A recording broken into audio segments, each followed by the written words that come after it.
Today's topic takes us once again on a journey into the history of religious science. A short journey, 1912 to 1960.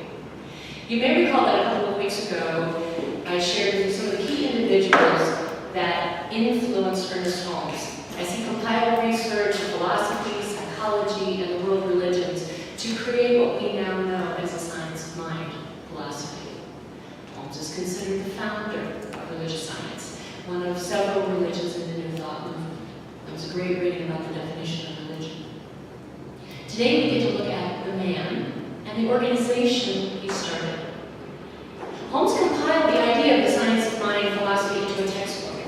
The contents of the 1926 original version are arranged in a far different manner, I've discovered, than the 1938 version, the one we continue to use today.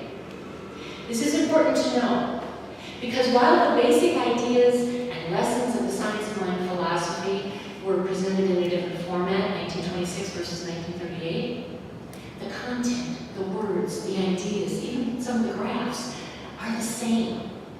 And in both cases are the primary work for Ernest Holmes. The teaching itself has endured.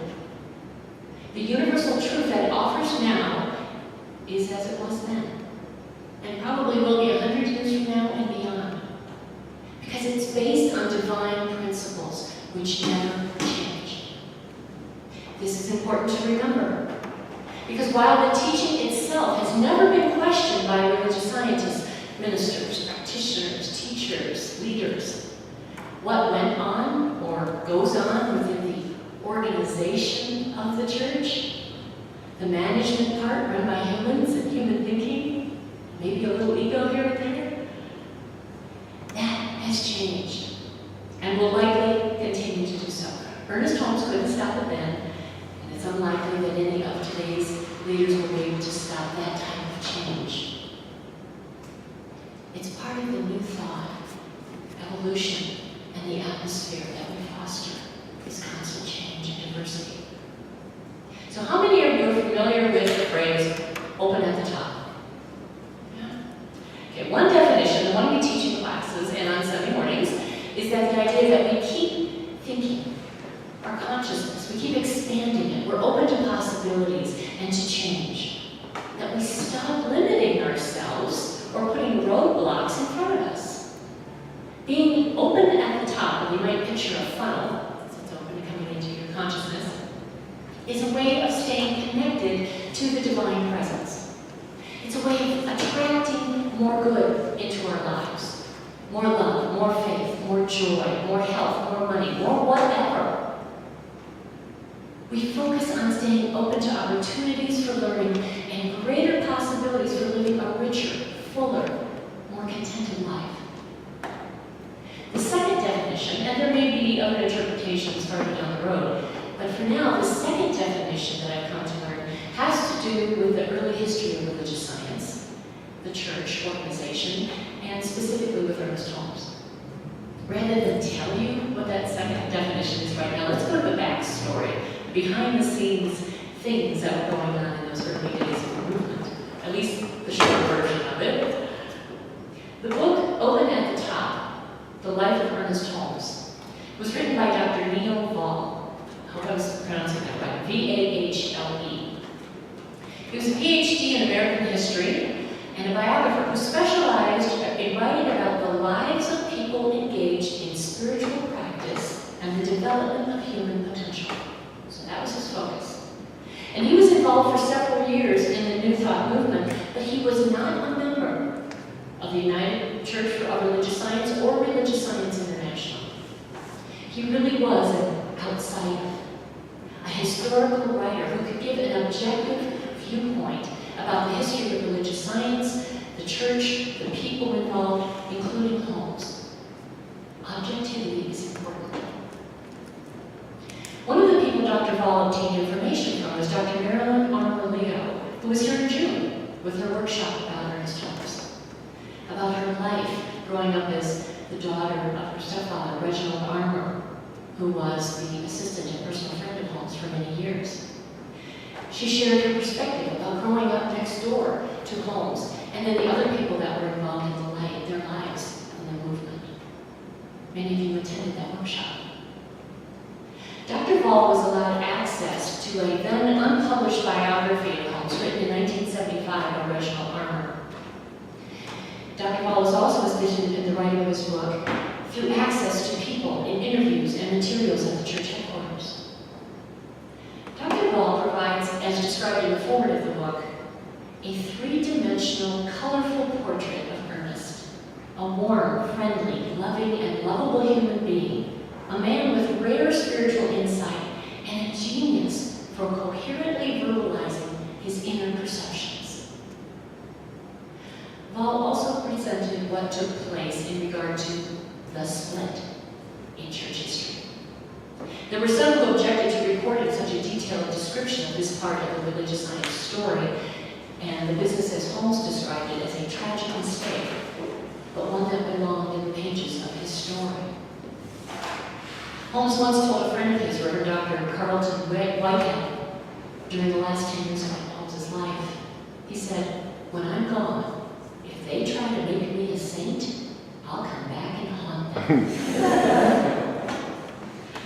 Holmes was indeed a spiritual genius, and he was also one not to hide a mistake or his own humanness. So it is with deep love and respect for Ernest Holmes, our founding father of the religious science movement and the organization and the science of mind philosophy, that I can say he was a reluctant church leader. Today I'll share just a few of the stories that we can all learn from as we grow this spiritual community and participate in the worldwide New Thought movement as a whole. Holmes decided at age 18 that his career was to be a platform speaker and entertainer. About that same time, he discovered Ralph Waldo Emerson's writings, and that became his major source of inspiration in metaphysics and philosophy and world religions. In Boston, he was introduced to Christian Science and the practice of mental healing. And he attended lectures by Mary Baker Eddy, the founder of Christian Science, and while he never became one of the Christian Science practitioners, the readings and the discussions engaged him to experiment and develop a mental healing technique that eventually became known as spiritual mind treatment. Familiar to anyone? Holmes practiced his technique on his friends and family. It was his hobby. At age 25, in 1912, Holmes left Boston and moved to California. He worked in the community as a playground director, and that's how he met Reginald Armour, who was several years younger. Holmes lived with his brother Fenwick, a congregational minister, and helped that church with its social activities. And then eventually he moved into working with the city and became a city purchasing agent. Holmes continued to study New Thought literature, but still it was a hobby, with no thoughts about becoming a minister or a spiritual writer. Then he came across the works of Thomas Trollope. He studied more. He started taking his books to his city job and talking to his co-workers about what he was discovering and learning. One of these co-workers invited him to speak to a group of friends.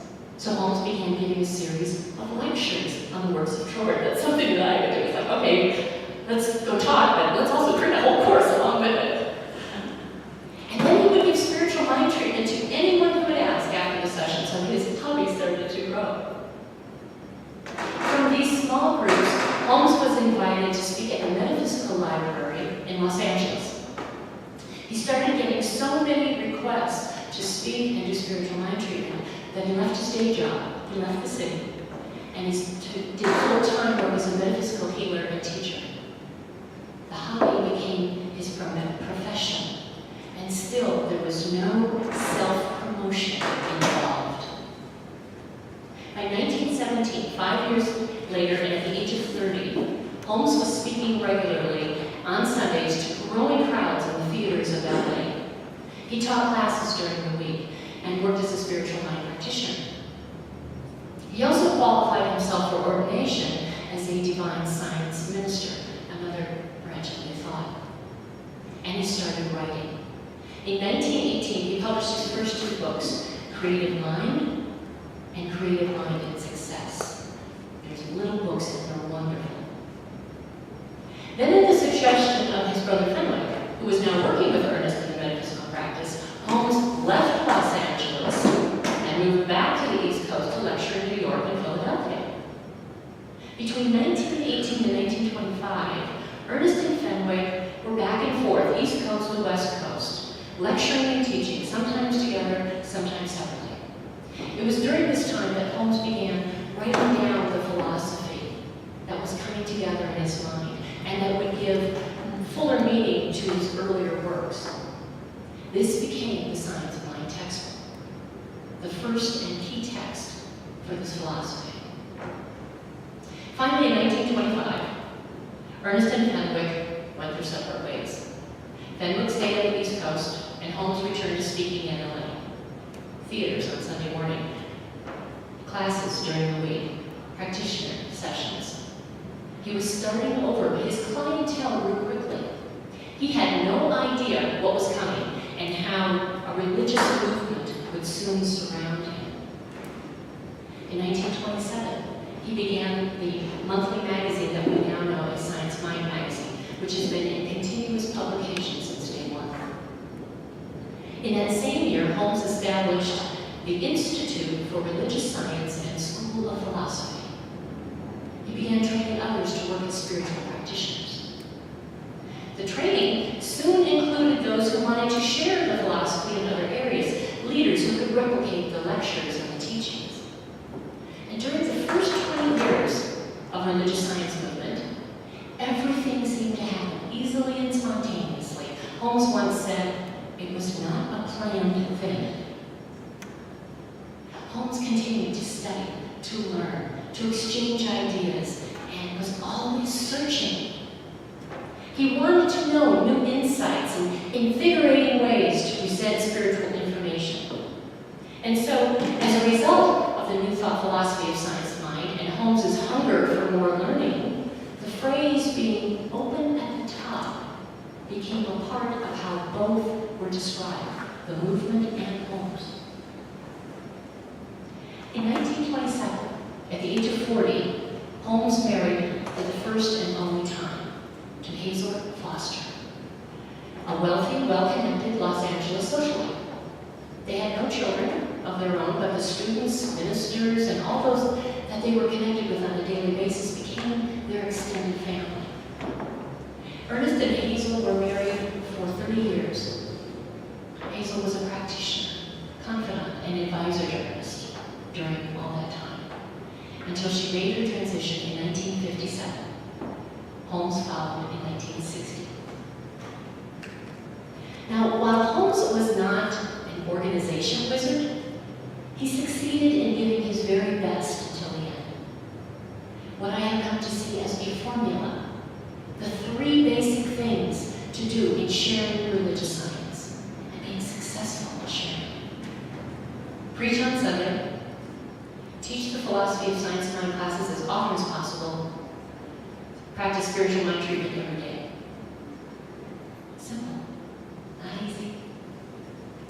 He encouraged people to become professional science mind practitioners and to make a livelihood out of it. Many did. Others went on to become ministers and leaders in the organization.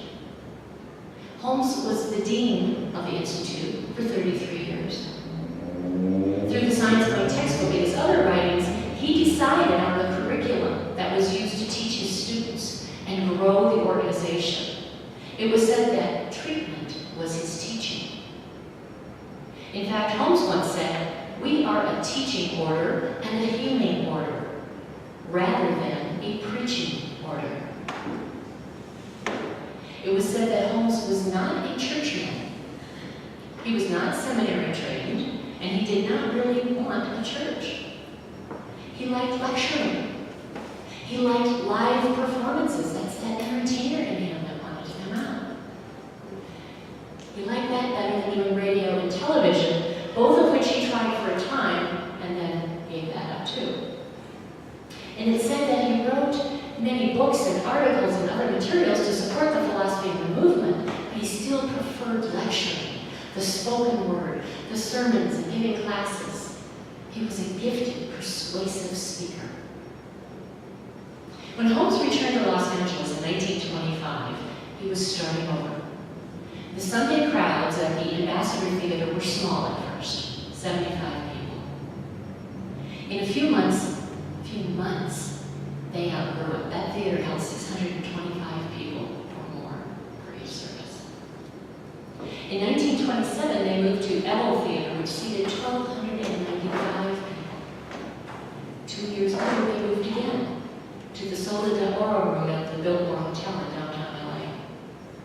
He spoke there for 5 years before they had to move again to the Wiltern Theater that could hold 2,800 people per service. He graduated hundreds of practitioners through the years. He developed a core of teachers. He had classes going day and evenings. He finally published the textbook in 1927 and continued to write between his other duties as dean of the Institute and the lecturing and being a founder of this massive movement. With so many people now following this philosophy, taking classes, teaching, and ministering, the graduates started urging Holmes to establish a formal organization to guide the growing religious science movement. The first people to approach him were a group of businessmen, LA businessmen, his former students. He wouldn't hear of it. So they went around him. They went to Reginald Armour and asked him to speak on their behalf. To Holmes, becoming organized meant church, and he would have nothing to do with creating a church. Nor would he, quote, permit any competition with established churches of which he always felt there were too many. Holmes would discuss it with these men. They went to Reginald and appealed to him. Please speak to him. Reginald later wrote, there were long sessions far into the night. Eventually, Holmes acquiesced, but he was extremely reluctant to become part of a formal structure. In 1927, the original board of the Institute was incorporated. Yet Holmes went out of his way to insist that the Institute was not a religious organization or church, that it subscribed to no creed, observed no particular custom, ritual, or performance. You might notice that in most religious science churches today, we don't have a lot of symbology in the church. And our celebrations and ceremonies are kind of avant-garde. We just kind of make them up as we go along. That's kind of fun.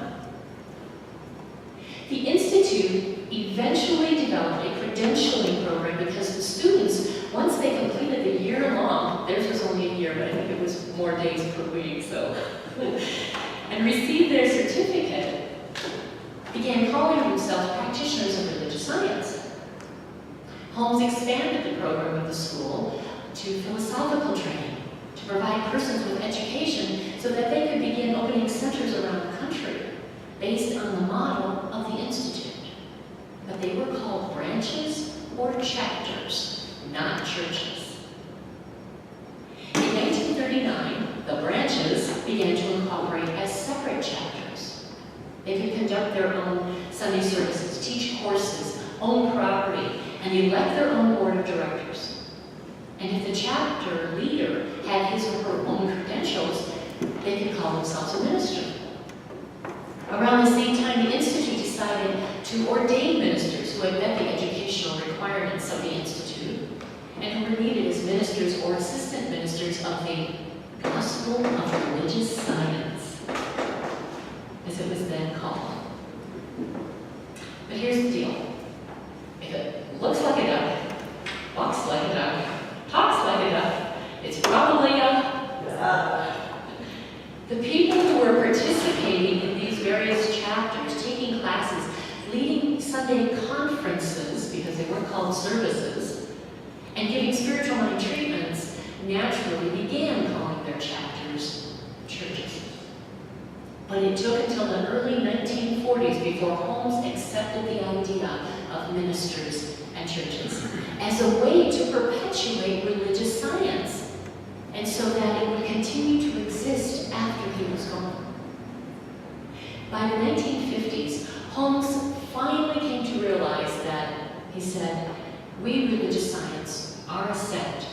We are a denomination, and Holmes was definitely the founder. So as founder and eventually 30 plus years as dean of the Institute, he exercised his authority through a power of permanent trusteeship. We don't have that today, so rest assured. Permanent trusteeship meant he could never be removed from the board of the Institute. However, he could ask for the resignation from any other board member and they would have to comply. Yes, there were years of financial difficulty for the Institute and its chapters from the 1930s, right after the crash, to the 1940s and beyond. In fact, according to the historical documents, the Institute did not become financially solvent until 1954. So while Holmes was a spiritual genius, he had a distaste for administrative detail. Eventually, a general manager was hired to do the daily tasks of the Institute. Holmes sought to see the good in everyone, and sometimes this meant that he made decisions for the good of the person offering him an idea or some type of business arrangement that was good for that person, but not so good for the Institute. However, the biography details a couple of situations that became very lucrative for the Institute, some of their investments, and they were eventually able to turn things around and to pay everything off, numerous mortgages, keep the properties purchased by various chapters of the Institute itself. Now, as the success of the Institute grew, and Holmes was obviously going to make his transition at some point, leaders in the movement started talking about who would eventually be left in charge. It was reported that Holmes had difficulty working with strong leaders whom he brought into the Institute. There were several references to when a strong minister or speaker would catch the attention of Holmes, and then Holmes would tutor him and guide him towards leadership. But then, eventually, for no apparent reason, that person would fall out of favor, and someone else would take the place. Thus, Holmes never chose a successor, nor did he set the system of succession for someone to eventually head the religious science movement. Holmes also failed to put a system in place for approving or disapproving changes to the teaching, the philosophy, the textbook, or for providing long-term direction for the movement. Now, while many felt this omission was a major mistake for Holmes, this is the other meaning for being open at the top. Where religious science was going to go, and who would lead it, was totally open. No one knew. It was Spirit that was going to guide everything. And it was not a topic to be discussed with Holmes. It was a detail he would not see. Still, the churches grew very rapidly. In 1940, there were 7. 10 years later, 1950, there were 46. And just 3 years after that, in 1853, there were 63 churches. Today, the estimate is over 400 congregations in North America alone. Now, with growth comes the challenges. There were management issues that needed to be addressed. So the Institute gave its permission in 1942 for the formation of the Religious Science Chapter Association. It allowed the individual churches to begin meeting on an annual basis to discuss issues concerning the burgeoning growth that they were experiencing. Then in 1947, representatives of the Chapter Association met with Holmes to suggest that their responsibilities also include management of the churches, that it should no longer fall under the direction of the Institute, which had been doing that. And since Holmes, who was now in his 60s, was considering retirement, he agreed to the idea and gave them direction to put together a larger proposal. The IARSC was formed, the International Association of Religious Science Churches. It assumed some of the authority and power that was being performed by the Institute. Of course, not everyone was happy with this change. or the surrender of power. At the same time, most people, leaders, agreed that in order for the movement to grow, management had to be shared. The Institute could not continue to do it all. And Holmes' focus was truly directed on spiritual education. The biographer in this book wrote that it appeared the principal reason Holmes agreed to the formation of the IARSC was his desire to create an organization which would preserve his work. Here's what Holmes reportedly told a meeting of ministers during that time. He said, "I have put 25 years and a fortune of money into this teaching. It must be preserved. I have come to the positive, absolute, final conclusion that we have reached a point. We have reached a horizon of growth under our present method. It is impossible for us to arrive at our goal under the current organizational arrangements." So on January 5th, 1949, the IARSC began functioning. The Institute was the school responsible for the education of ministers and for providing curriculum for the Science of Mind courses. The IARSC would decide church policies and procedures, make directives, determine budgets. Holmes was a member of the board of the IARSC, but not a permanent trustee, like he was for the Institute. And then the challenges really started between the IARSC and the Institute. Power struggles, such as credentialing a church to teach the Science of Mind courses, which led to dissatisfaction with the educational program. The IARSC did not think the ministers were being educated properly to facilitate success. There were times where Holmes and his entourage would come down to a new church opening and he would speak for a Sunday or two and then leave, and the minister who was in charge couldn't maintain the congregation or the speaking power that Holmes had. There were disagreements as to which organization had the authority to solve certain issues. Things began to build, problems escalated. So in 1953, the Institute's Board of Trustees formulated the plan. That's what it's called, the plan. A method to combine the activities of the two organizations back into one. The idea was that the Institute would change its name to the Church of Religious Science, revise its bylaws, and become the sole governing body for all religious science churches and take over all the functions of the IARSC. The plan was a 52-page document mostly authored by Holmes. The Institute received permission to present it at the January 1954 annual Congress in LA, in the hopes that the churches and the representative council would endorse it. However, the plan was not provided in advance to the churches who would be reviewing it. You had to show up at the Congress if you wanted a copy. Nor would the Institute's board or the attorney allow any changes to the plan. Another point of contention was that the board of this new managing organization would include Holmes as a permanent trustee with personal power granted over membership of the board. Holmes took responsibility for drafting the plan. And up until then, they had run a very democratic atmosphere of management. However, for the plan, he acknowledged that it was not democratic, but 100% arbitrary and autocratic. He told the IRSC gathering, "This is a strange situation, isn't it?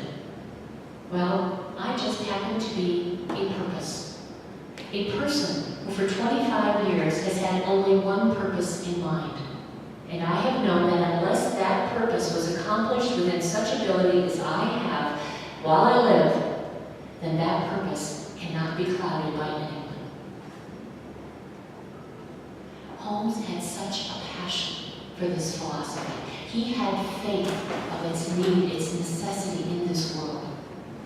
He had researched other religions, discovered the common principles, written countless volumes of texts, spoken to thousands of people, and carried the purpose of religious science for 25 years or longer. And he was not going to see the teachings diluted or have the organization fade away. Not if there was something he could do about it. And at that time, it seemed the only thing to do was to get the two organizations working together, get them back into one.